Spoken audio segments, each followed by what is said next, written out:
Hey folks, welcome to the show. Hey Sharat Tupran, we are in the middle of monsoon season, and I know monsoon is what you live for, don't you? I do. I like it, and it's. I'm excited about today's chat because we always talk about how the narrative in the VC industry is shifting. They're looking for path to profitability, and the company that we're talking today is traditional business with solid metrics, I guess. No, absolutely. Not hyper growth cash burn models. No, absolutely, and that way, it's always very fascinating to understand businesses which have a very solid foundation, and their problem statement is very different. So it gives me great pleasure to welcome Nishith Gupta from Sapana Carpet Mats. Just to give some additional context to our listeners, Sapana Carpet Mats has been around the block for some time. Company started in 1984, and they, as we speak, hold a 50 to 55% market share among branded plastic mats pan India. They have a distribution network of close to 30,000 retail stores. They're also present online. It's a 100% family owned concern. They did roughly around 130 crores of top line in FY23. And I think Nishith has plans to expand this aggressively by the end of this fiscal to 200 CR. And he joined the business in 1996. So he's been also around the block for some time. And no, Nishith, welcome to the show. How are you? I'm good, Nikhil. It sounds so impressive when you put it like that. Yeah. No, it is impressive. Thank you. Yeah. Thank you. No, I'm happy to be here on the show. No, the pleasure's all ours, Nishith. And one of the things that I kept on reading when we were, researching about Sapna was that there's always been, I think, a focus or a vision of catering to quote unquote Indian homes and local sensibilities, right? I think that's how even the company was founded, in terms of the tastes or the local flavor that is required in a very specific product. So just want to kind of understand uh, how do you see the market, and what do you exactly mean by local sensibilities? I mean, we are talking of a product which sounds from the outset a commoditized offering, right? I mean, design elements aside, but effectively, yeah, it's something which is so we are surrounded by. And how do you kind of differentiate on such a uh, I would say uh, pervasive product category? Right. No, so I think to take you back to how my father started the company and what was the thought behind it. So this was way back in the 80s when India was a different place from what it is today, and the like the economic landscape also of India was much different. So the idea that my dad had was that he wanted to bring affordable home decor products to Indian customers, which were functional, which were value for money, and which gave them a sense of having a unique product and which would make their homes look nice. So he always, like when we were growing up, he would always tell us that think of mat like a poor man's carpet, because not every Indian middle class household can afford a carpet. So that's what we are trying to do. And over the years, I mean, we've uh, believed in that philosophy and always introduce products which are relevant to Indian homes, and we are trying to keep up with how India is growing. So as economic affluence grows, we are heading out into more categories which will be not that mats are not aspirational, but consumers who probably moved on from mats to slightly more I would say higher ticket items, but at the same time making them much more within reach for Indian customers. And the Indian customer itself is also sort of changing, right, in terms of their tastes and desires, not just affluence, but in terms of what kind of products they like. And there's obviously impact from traveling, impact from social media, where you get a view into what the other countries, other parts of the world. How do you sort of address those shifts? Like, is it sort of easy to transition and predict what will sort of tomorrow's consumer want, or is there some data analysis that you sort of extensively do? Is it a lot of just let's see what's sort of selling and what's sort of popular or what is being appreciated in the market and sort of tackle it like that? How do you sort of go about that? So when I actually didn't mean affluence as the only determinant of bringing products to the market. Some of these points are exactly what we had in mind. What you mentioned, Okay. The Indian consumer is much more well traveled. He sees products in different countries, through different mediums, like social media or something. Homes are designed in a different way. Lifestyles have changed. Families are maybe more nuclear than they were 30 years ago. In terms of home maintenance, there are different needs. So I think these are the broad set of parameters which we put to kind of decide what category we want to go into. And uh, talking about research and bringing new products, I mean, there is a little bit of a dipstick approach in that we do our own internal surveys in terms of what consumers prefer and what could be unique. What unique things could we bring to the market, Right. and so we try to build the offering keeping all of these things in mind. I mean, I think what is very fascinating is that, like, a few weeks back we were talking with this company called Fashionza. Now they basically are a platform which enables brands to manage their fashion brands specifically to manage their back-end supply chain. So effectively, if I don't have any manufacturing capacity or capital, and I mainly want to be on the consumer side, I can basically tap in Fashionza, and they would do the entire sourcing of the base product for me. Now there, someone like Fashionza, they would often opportunistically throw social media trends to me as a brand, which would actually affect my design philosophy one way or the other. So that's the data that they are kind of pulling in, because they are kind of looking at the entire value chain in an end-to-end fashion, right? Whereas, I mean, but in your case, you guys are manufacturing, right? You also have your own branded presence. Yeah. You do some white label as well. You are doing end to end, right? You have the entire value chain absorbed within yourself. Where do you get those inputs to kind of pick the pulse of the customer? Right. Where do you did you ask me where do you get? Yeah, where do you, like, for example, for say I'm a brand and I'm using someone like Fashionza, probably someone like Fashionza, being the tech enabled platform that it is giving me some sort of insight into the. I'll give you an example. Yeah. So initially when we used to sell plastic mats, and I'm not even going very long back in time, maybe like 6 or 7 years ago, we would not really have any connect with the end consumer. Right. We would only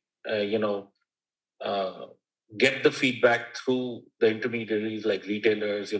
What does well, what doesn't well, what doesn't do well, what colors, what designs, what constructions do well, and we would manufacture and just pray that we are on spot.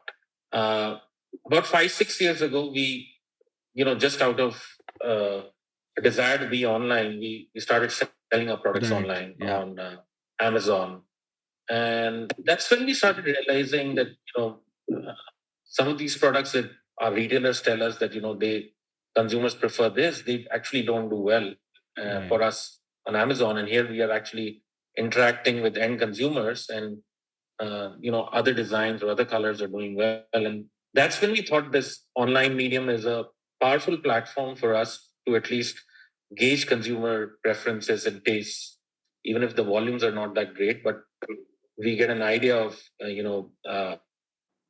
we started scaling up our presence on Amazon, on other platforms, and we started pulling in data from that, and then tried to corroborate again, changing our product mix, and then going back to retailers that okay, we changed this in our assortment.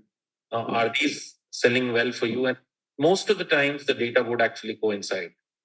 It's very interesting because a lot of D2C companies that we speak to, early stage D2C companies, sort of startup, I mean, they all were digital first and sort of 100% digital. And in the last 1.5, 2 years, right, we've seen a lot of these digital companies try to become omnichannel, try to sort of have a retail presence, try to partner with retailers in some shape or form, right? And I think the verdict is that you need presence everywhere. Like most people are sort of going towards omni-channel, that D2C alone doesn't. And you're sort of coming the other way, right? I mean, you've got the harder part, which is retail distribution networks. You've got those set up, and now dabbling with the idea of having a D2C presence as well, right? How does sort of the revenue, like, is D2C even a meaningful piece of the overall revenue in terms of percentage, or is it very, very small? So I'll tell you, as a company in our DNA, we always, although we're not a very big company in terms of sales, but we've always taken very long bets. And when modern retail came in the early 2000s, like Big Bazaar and DMart, they used to be a very small part of our sales. And now they are kind of, I wouldn't say dominant, but a significant part of our sales. Yeah. So what I feel is, online sales, e-commerce is a work in progress. Mhm. I think the easy hanging fruit is being taken right now. Like mobile phones, which are very standardized, or grocery. I think that's where most of the spend happens, or fast fashion. That's where, but I think 20 years down the line, this will be much different. I mean, the proportion of sales that we get from e-commerce will be much higher than where we are today. And for that, we need to start off today so that, we build up our presence, consumers know us, and, we understand actually what to do. Yeah. So we treat it as a very important part of our business, and we see it growing for us. Obviously, we haven't figured out all the pieces of the puzzle, but we give it a lot of importance because that's where we get actual consumer insights, and it helps us to improve our offering in general. Offline, it's the same customers, it's just that they're buying from a different medium. Right. Yeah. Right. I mean, would be good to kind of get a sense of, like you mentioned, obviously modern trade, like in terms of your overall pie, like I'm guessing modern trade is there, general trade is there, you're selling through third party platforms. You're also selling direct, I guess, through your own website, right? Yeah. To a certain extent. And I was, I think we ran into something where there was some noise around you guys are also looking at opening like flagship stores, right?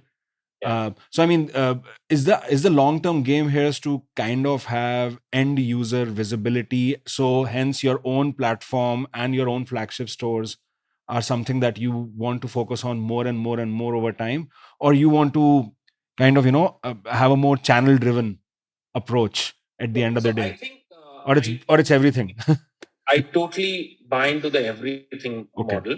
And of course, when I say everything, we will have to kind of weed out what doesn't make sense. Right. But, so there are different things that play at each channel. Mhm. Like if you are going to a modern trade, it immediately gives you visibility in a large number of stores across different states in India where you might or might not have presence by yourself, and it gives you some immediate acceptability as well with consumers. Yeah. With online sales, like I told you, we think it's a medium for the future, and this is the right time to start investing in it, and this is where we get direct consumer insights from. Now, on flagship retail stores, what I think is, again, it will give us direct connect with the consumer, which will help us optimize our offering, our inventory. And so not just, what we are offering, but it will help us in our working capital needs, because if we get more relevant products, then we are not stuck with unsold inventory. And it will help us improve our margins as well, because we'll be at the retail end. So, the first flagship store should come up in Aurangabad in sometime in October, and if that goes off well, I think the plan is to eventually follow that model as well. But India is such a vast country; like one or two retail stores cannot compensate. You cannot cater to everybody through those. So it will be a hybrid model for the foreseeable future. And Right.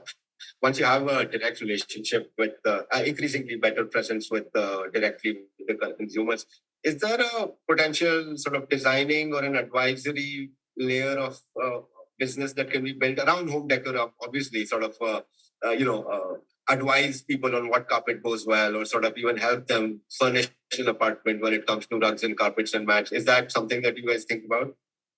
Honestly, not so far, but I can. When you talk about it, I can see the potential, but I don't think we are that deep into that that aspect yet. Yeah. How do you sort of see growth, right? Like, is it sort of, we're sort of we're doing well, but there's a lot more runway. We haven't hit all the consumers. It's sort of doing more of the same. Just keep selling more and sort of let the business grow by itself. And over time, you collect more and more data points. You penetrate deeper into the market. You establish more direct relationship with consumers and sort of just ride that curve, right? Is that how you think about growth, or is that yeah? Honestly, how we so one part is the products that we manufacture, plastic mats, which has been the legacy business. Yeah. Now in plastic mats, we are a very well-known brand, and it's almost generic to the category. Yeah. So because of that, we have a very good retail presence. So the idea was to leverage the brand and the distribution network to basically introduce more products in the floor covering category, and eventually over a period of time be the in the consumer's mind, we should have that space that whenever he's thinking of a floor covering, he should think of buying a Sapana product. Right. At the other end, I mean, for us, when our team goes to a retailer, they should command a higher share of the business from the shop. So that was the whole plan, and that is still the plan. So help us grow the distribution with new products, and in turn the brand will grow, and it occupies more mind space in the minds of consumers, more physical space in retail shops, and that's how the growth will come in. When you say, like, interesting, when you mentioned floor cover, that seems to be like the broad umbrella under which you want to operate in, right? I mean, more and more SKUs and adjacent product categories, but at the end of the day, the universe is going to be that. So, I mean, could you also, give a explainer of sorts into what all entails within floor cover? Like plastic mats is obviously one thing, you have carpets, rugs. I'm sure there are other materials. Like what is the ecosystem? What all is out there when you say floor covers? I think anything whatever you step on, I mean, that's very elementary, but tiles or bath mats or linoleum coverings, or like rugs, carpets, daris, or I would say even floor. But like when it comes to like tiles and etc., they kind of are part of the civil work one way or the other, right? Is that also something that interests you, or is it more movable kind of product categories which can be just placed on site? I mean, that does interest us, but Right. I think we need to have critical mass. Understanding the category, engaging with the trade in terms of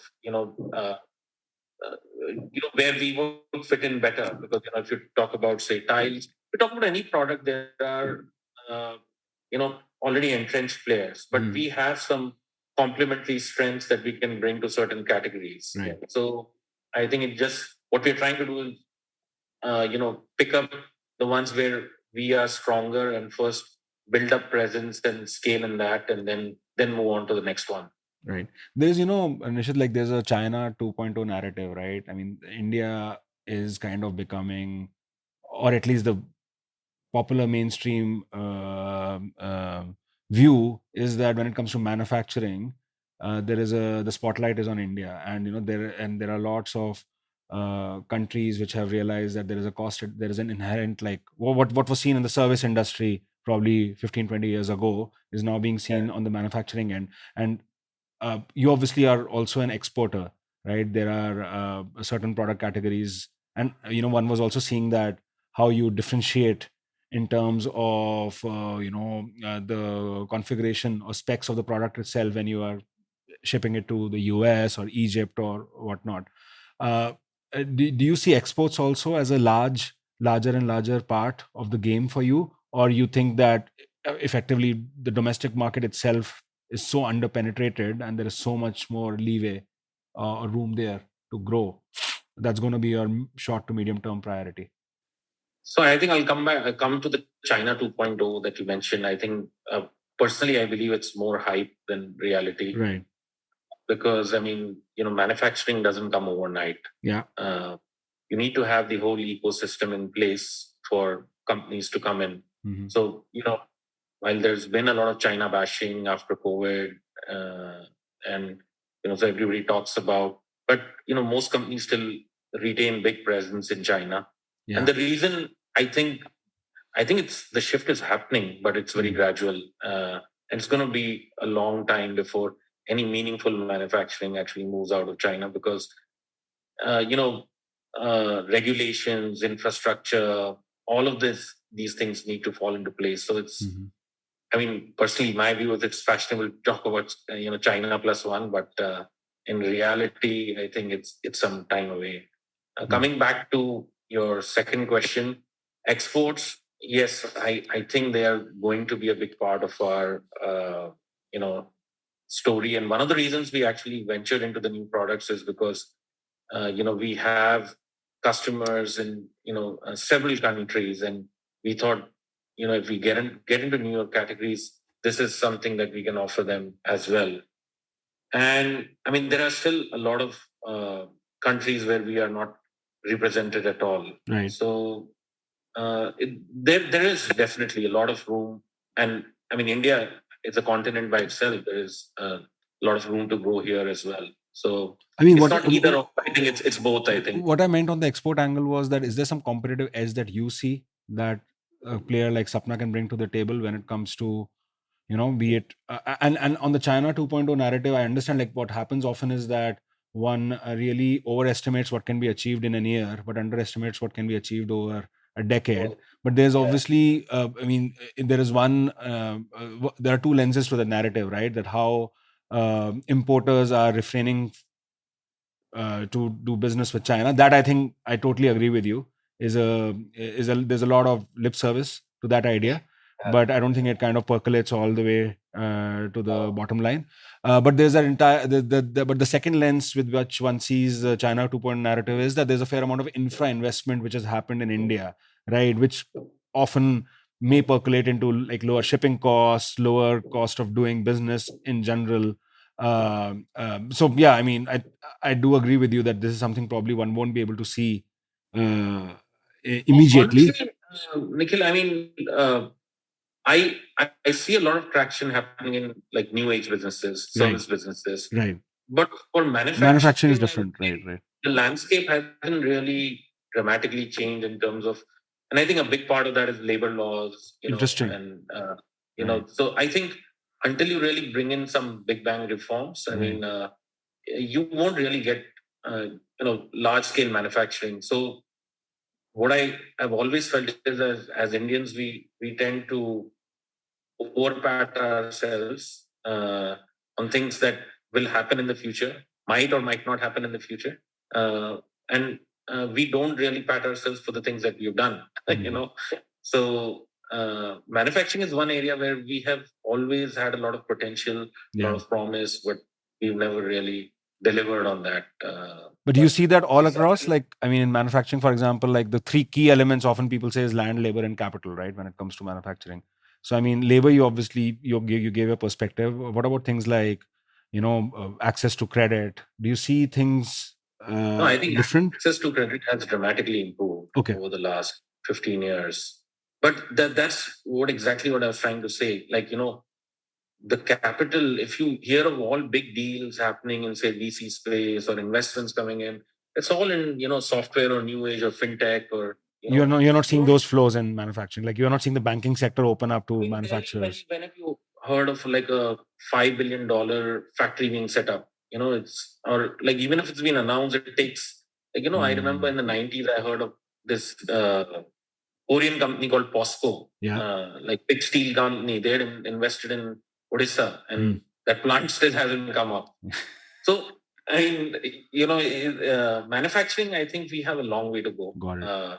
You need to ease out. I mean, as somebody who operates a manufacturing business, I see that it's still not very easy to do business. It's getting easier progressively, but it's still some time away. I mean, the reason sort of a lot of VC money or institutional money chases the early stage, sort of modern startups is in the hope that it's a hockey stick kind of a growth, right? Manufacturing is sort of different. I mean, it's historically probably relied on public markets to access equity capital rather than private equity money or VC money when it comes to a certain stage. Is that something that you think about, that sort of there is a time when you should sort of be listed and access formalized capital from the public markets? Is that something you I think think we might reach a stage where, once we get into, hopefully we get into a stage of exponential growth. So that's something that will happen with time. We're not there yet, but yes, I mean, we might require that in the future. Because I think most of the sort of use of capital for a company like yours is to sort of capex, right? It's sort of building more facilities, adding more manufacturing lines, and sort of try to bring it up. Is there any R&D element to the kind of business you do, like in terms of researching newer fabrics or researching newer materials for floor covering, or is it sort of a? I would say more than R&D, it's designing. Of course, there are aspects of R&D as well in terms of improving the functionality of the product. But isn't like path-breaking research, to be honest. I mean, in terms of how do you improve to give you an example, the performance of the product under sunlight. How can you make it last longer, or if you have to impart different finishes to the product. But I think I would say more to do around functionality of the product. The researchers and in terms of the Sorry, just because you said sunlight, I wanted to sort of ask you. It seems like you guys are fairly ESG forward in terms of running your facilities with solar power and doing a fair bunch of recycling, right? Is that sort of something important to the ethos of the company? Yes.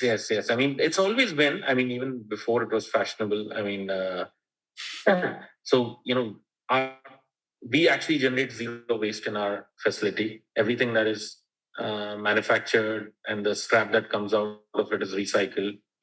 I think 3-4 years ago we decided that we should use a lot more solar energy into our plants. Even in packaging, we try to optimize whatever we can. Adding recycled content to it. I mean, so it's always been in our ethos that we should be kind of green, and so it's not a corporate philosophy. I would say it's always been there with us. In terms of from a consumer preference standpoint, I mean, like for only recently, we were in conversation with a shoe manufacturing company, and there the narrative was that younger people, they want non-leather shoes. Leather shoes as a segment is something because of requirement of maintenance, wear and tear, lack of manpower also to actually help you in maintaining, unless you're an enthusiast. So there's a trend there, right? There's a clear secular tailwind towards non-leather. Do you see something parallel within your industry? Because like often in Western countries, like the way people from a home furnishing standpoint, the way people buy home furnishings in India versus the way people buy in Western countries, it's very dramatically different, right? And I have a sense that in India as well, as more and more people are kind of getting into that aspirational bucket, effectively we are just like a decade or two behind behaviors or sensibilities. For example, if you speak to like someone like me and Sharad, like we might like take furniture on rent, right? We might not purchase them, or we might actually take something which is disposable. We might not actually go for something very permanent and put a lot of block a lot of capital into it. How does that translate into your particular segment in terms of the material, in terms of the type of SKU that you think are the so-called hero SKUs for you in the future? So what we, like I told you, first what we try to do is build the product mix around which consumers we are trying to address. Yeah. The things that we keep in mind is the product has to be affordable. Right. So, like for example, carpets. We can. I mean, growing up, I remember buying a carpet used to be like like an event in the house. Yeah. Growing up, I think my mom bought 2 carpets, and she made sure कि हमने घर में carpet लगाया, don't step on it. Yep. Yeah. So it used to be a big thing. So we used to understand, not knowing what price the family has paid for that particular product, but we used to know, okay, we've spent a fortune on this. It's a valuable thing.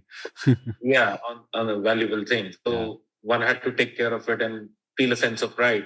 Now, what we want to do is, what we are doing is sort of democratizing the product. That if you want to buy a carpet, you don't have to spend a fortune. Right. You will an equally nice product at a much more affordable price, which is easy to maintain. You don't have to sell your kidney to get it washed or anything. It's very easy to maintain. So it helps you with your home decor, and that's the approach. Right. Affordable and easy to maintain. Right. Nishith, like a 2-part question. One is what keeps you excited on a daily basis, and the other is what keeps you up at night. It might be the same. The answer might be the same thing. Yeah. But the latter is obviously one wants to know about the kind of risks and concerns you see in your segment. So actually, I am. I live and breathe business, so I'm always excited about the next opportunity, the growth, and what can we do? If there are crazy ideas in the team, let's try this out. So personally, I think so. I'll tell you what's been going on in my mind for the last couple of years. So the first time we imported carpets, the company that we are importing from is an Egyptian company, right? And they are probably the world's largest or the second largest manufacturer of machine-made carpets. Right. So when I was talking to the sales team, they were like, we are like a $600 million company, out of which $150 million comes from Egypt. Right. And I was shocked with that number. I mean, $1,500 is $150 million is almost 1,200 crores. Yeah. And in a country like Egypt, which is similar in economic profile to India. So, I mean, the market is so vast. I mean, if you extrapolate that to India and triangulate the numbers. So, I mean, when we were bringing in the new products, there was obviously a lot of opposition within the team that, this is going to cannibalize our product. And, Right. But I think what excites me is the opportunity that we have in front of us. And there's never been a better time in our company in terms of the challenges we've faced and how we've been equipped, to face them. So I think we have a long, like a big opportunity in front of us that we need to capitalize. And there are so many mediums and outlets that we need to go to. And what worries you? Sorry? And what worries you? Does anything worry you? Or, Honestly, competition? I don't know. Yeah. No, I don't think because I think, we've had competition for so long, and I just realized you keep doing your own thing without looking over your shoulder. We do fine. Right. So the market share clearly supports that view. Yeah. I mean, that's historically what I've thought. And the more you keep worrying about your competition, of course, we keep an eye on what people are doing and all of that. But I mean, we don't worry ourselves to death with that. I mean, as long as you keep innovating, create new markets, create new sales mediums, you generally end up doing well. So. Right. No, thank you, Nishith. This was very insightful. I had a ball. No, we'll obviously be keeping track of the business. And no, wish you all the best. And with that, this is Nikhil Arora, and with me is Shar Tupran signing off.